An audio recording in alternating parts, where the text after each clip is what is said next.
Okay, my name is Stacia Stelk. I'm the Executive Director of Ripple Glass, and I am one of the first staff persons that Ripple brought on board to bring glass recycling to Kansas City.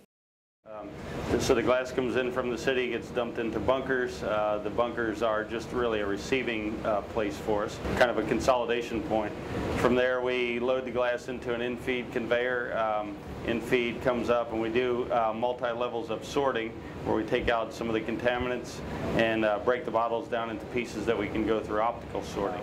After the optical sorting, we process the glass, we break it down even further into the fine sand type pieces, which is our ultimate final product. We're making what's called a 3-mix furnace ready fine grind cullet, which goes into the fiberglass industry. 10 years ago, I worked at Bridging the Gap, where we had a project with Boulevard Brewing Company and Owens Corning, where I got to know the team at Boulevard Brewing Company. And we couldn't figure out a way to get Boulevard's empty beer bottles over to Owens Corning, where they could remanufacture it into insulation.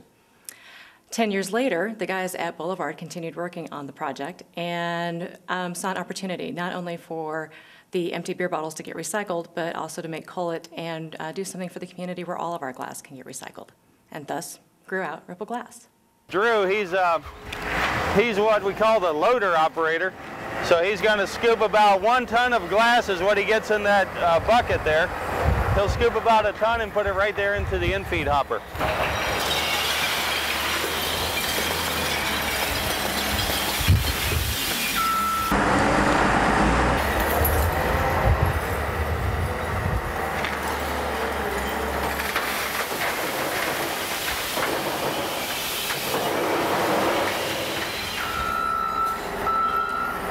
The hopper's loaded right now. There's about 5 tons of glass in it. The glass we want to feed out kind of slowly. We want a nice even feed coming into the plant so we can process it in a real controlled manner.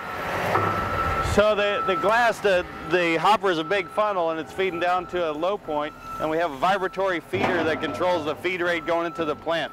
We set it up right now to be about 6 to 7 tons per hour going in. Okay. And that's what that vibration you hear there, that's a vibrating feeder. So you can hear the glass just trickling in, and we can go see that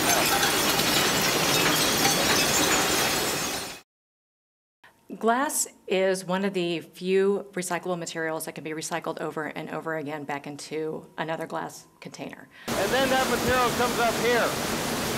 So in this we have mostly glass and some contaminants. That's what you're seeing here. So you see that? Like this ring, you know, this is not glass, so this has to come out. It's going to get sucked up by this vacuum system. And if it doesn't, if for some reason it doesn't, it goes down through the optical sorter here.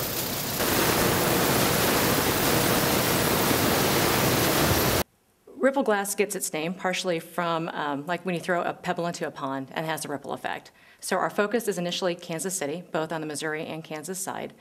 And Boulevard looked at the fact that it's sending 10 million bottles of beer out into our community every year, most of which end up in a landfill. And that's only a drop in the bucket to the 80,000 tons of glass that we send to a landfill every year in our metropolitan area. We're trying to make this really tiny glass powder here. And glass, you know, it doesn't break so consistently. Some pieces are thicker and it takes more energy. So we send those back to the breaker again, and then the small pieces come on through here. Glass is a product that does not have a high value, it's not a valuable commodity, and it's very heavy to ship. And that's one of the reasons prior to Ripple Glass that nobody was collecting it for recycling, because they couldn't get any money out of it and they had to pay enormous amounts of money to ship it far away. Because up until now, everything's been sent to St. Louis or Oklahoma, processing it locally, and then we have a remanufacturing facility, Owens Corning, in Fairfax, who can take it and remanufacture it into insulation. We do about a truckload a day right now, so 25 tons per day going over to make it into fiberglass. The most significant thing about Ripple Glass is the local nature of it, that we're keeping everything local and we're remanufacturing it locally and into a product that ultimately makes homes more energy efficient. We hope one day that we can make bottles out of our cullet, but that's a step down the road. Right now we're trying to get glass recycling reestablished in Kansas City because it hasn't been very strong here for a long, long time.